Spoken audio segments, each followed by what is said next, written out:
हिमाचल, जिसे हम देवभूमि कहते हैं, आज तबाही के दरिया में डूब रहा है। पूरी जिंदगी की मेहनत की हमने।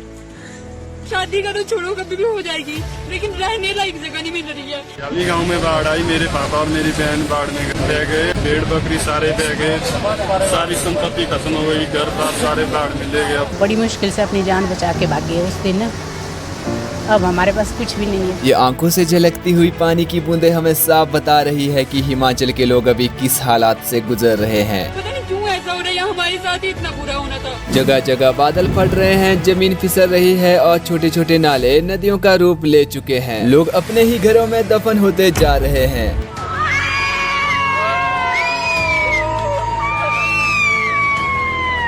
आंखों के सामने सपने, यादें, जिंदगी सब मिट्टी में मिल रही है। कई गांव अब सिर्फ नाम के पहचान बनकर रह गए हैं। घर, खेती, रास्ते, सड़कें सब पानी में बह चुके हैं। ये सिर्फ एक खबर ही नहीं है, ये एक चेतावनी है पर्यावरण के साथ की जा रही छेड़छाड़ के नतीजे की। आज पूरा हिमाचल रो रहा है, कल क्या होगा कोई नहीं जानता। अभी लगता था ये बारिश की बूंदे सुखमय जीवन देंगी, और अब लगता है ये बूंदे प्रलय का संकेत बन रही है। आखिर क्यों हर साल हिमाचल में इतनी तबाही हो रही है, क्यों इतनी बारिश हो रही है, और इन सब के पीछे किसका हाथ है? तो चलिए आज इन सब मुद्दों पर चर्चा करते हैं और इसका क्या सॉल्यूशन है ये भी आपको बताएंगे। साथ में बताएंगे बादल कैसे फटता है। तो दोस्तों बने रहिए वीडियो के आखिर तक, और वीडियो आपको थोड़ी सी भी पसंद आई तो चैनल को सब्सक्राइब जरूर करना।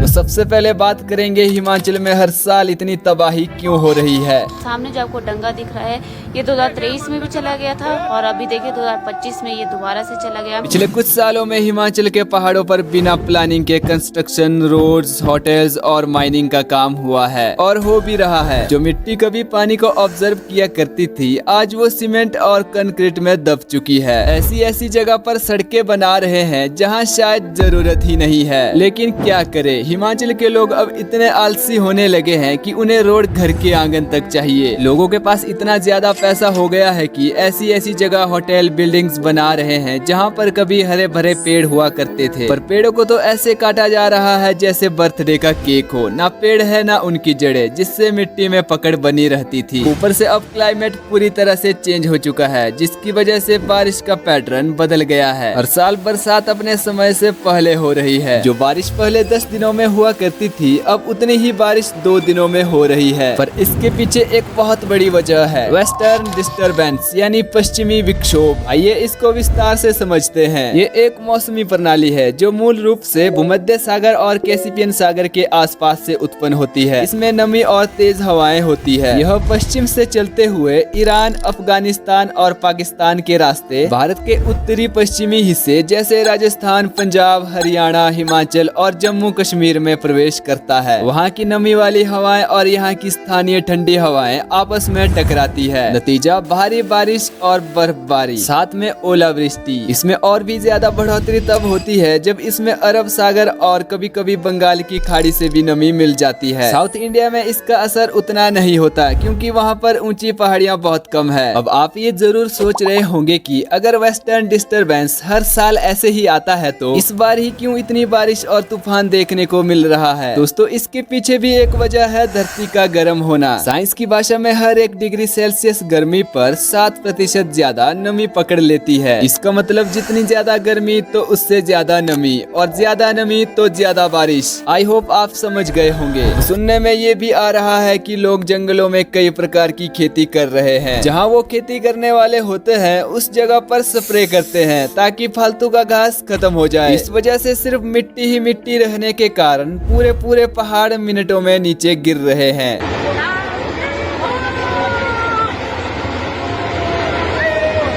हमारे अगले पॉइंट की बात की जाए तो लोग अपने घरों को नदियों के पास बना रहे हैं, जो कि सबसे बड़ी बेवकूफी है। ऐसा करके हम नदी का रास्ता रोक रहे हैं, पर नदी एक ऐसी चीज है जो अपना रास्ता वापस ले ही लेती है। हमारा अगला पॉइंट है क्लाउड बर्स्ट कैसे होता है, यानी बादल कैसे फटता है। जब एटमॉस्फेयर में बहुत ज्यादा मॉइस्चर होता है और एक छोटी सी जगह पर तेज गति से हवा ऊपर की ओर उठती है तो बादल बनने लगते हैं और वो भी काफी घने। ये क्लाउड्स इतने हैवी हो जाते हैं कि एक ही जगह पर 10 गुना ज्यादा बारिश गिर जाती है, वो भी सिर्फ कुछ मिनट्स में। इसी को कहते हैं क्लाउड बर्स्ट यानी बादल फटना। कोई आवाज नहीं, कोई वार्निंग नहीं, बस आसमान से पानी नहीं तूफान गिरता है। बादल फटने जैसी घटनाएं अक्सर पहाड़ी इलाकों में होती है क्योंकि यहाँ हवा का टेम्परेचर और मॉइस्चर का एक परफेक्ट डेडली कॉम्बो बनता है।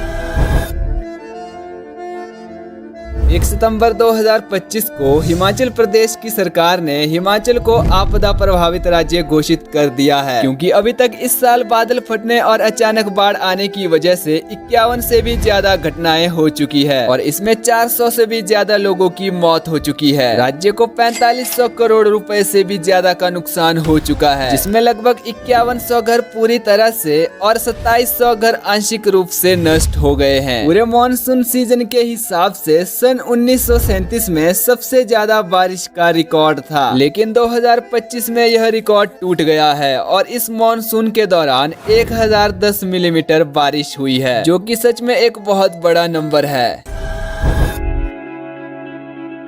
हमारा चौथा और इस वीडियो का आखिरी पार्ट है इस तबाही से कैसे बचा जा सकता है। दोस्तों यहाँ पर मैं कुछ अपने विचार रखना चाहता हूँ कि ये जो नेचर है ये जब चाहे तब बारिश करवा सकता है और जब चाहे तब बारिश नहीं करवा सकता। इसमें हम इंसान कुछ भी नहीं कर सकते, ये सब कुदरत के हाथ में है। पर जो हमारे हाथ में है, जो हम कर सकते हैं, उससे शायद काफी राहत मिल जाए। इस साल की बरसात तो लगभग खत्म हो चुकी है, पर हमें आने वाली बरसात की तैयारी अभी से शुरू करनी होगी। सबसे पहला कदम पहाड़ों पर बिना प्लानिंग के कंस्ट्रक्शन का काम बंद होना चाहिए। हर एक होटल्स, रोड्स और घर को जमीन के नेचर को समझकर बनाया जाए। दूसरा, पेड़ लगाओ। जितने ज्यादा पेड़ उतनी ज्यादा जमीन में पकड़ और उतना ही कम लैंडस्लाइड का खतरा। अगर आप पेड़ काटने का दम रखते हैं तो पेड़ लगाने का भी दम रखो। तीसरा सबसे जरूरी, अर्ली वार्निंग सिस्टम और टेक्नोलॉजी का सही इस्तेमाल। वेदर, सैटेलाइट सेंसर्स और मोबाइल अलर्ट्स हजारों जिंदगियां बचा सकती है, इसलिए मोबाइल का यूज सही काम के लिए करें। प्लास्टिक, कचरा या मिट्टी का भरना नदियों और नालों में बिल्कुल मत होने दो। जल स्रोत की देखभाल करनी होगी ताकि फ्लड का खतरा कम हो। लोकल लोग टूरिस्ट्स को एजुकेट करें कि प्लास्टिक, पॉलीथीन और गंदगी ना फैलाएं। हर गांव में डिजास्टर मैनेजमेंट ग्रुप्स बनाएं। स्कूल और पंचायत लेवल पर अवेयरनेस ड्राइव चलाएं। और हमें समझना होगा क्लाइमेट चेंज होना कोई जोक नहीं है, ये हम सबकी जिम्मेदारी है। बिजली, पानी, प्लास्टिक, छोटी छोटी आदतें बदलकर हम कल का हिमाचल आज बचा सकते हैं। हिमाचल ही नहीं बल्कि पंजाब, उत्तराखंड, जम्मू कश्मीर और अन्य राज्यों को भी बचा सकते हैं क्योंकि वहाँ पर भी इस साल भारी तबाही हुई है। जिन परिवारों ने इस साल भारी बरसात और आपदा में अपना घर, जमीन और अपनों को खोया है, उन्हें साहस और धैर्य प्रदान करे और आने वाले समय में उनके जीवन में सुख, समृद्धि और नई रोशनी लेकर आए। इसी के साथ वीडियो को यहीं खत्म करते हैं और वीडियो आपको थोड़ी सी भी अच्छी या इंफॉर्मेटिव लगे तो वीडियो को अपने दोस्तों के साथ जरूर शेयर करना। मिलेंगे अगली वीडियो में एक और नए टॉपिक के साथ, तब तक के लिए जय हिंद, जय भारत, जय हिमाचल।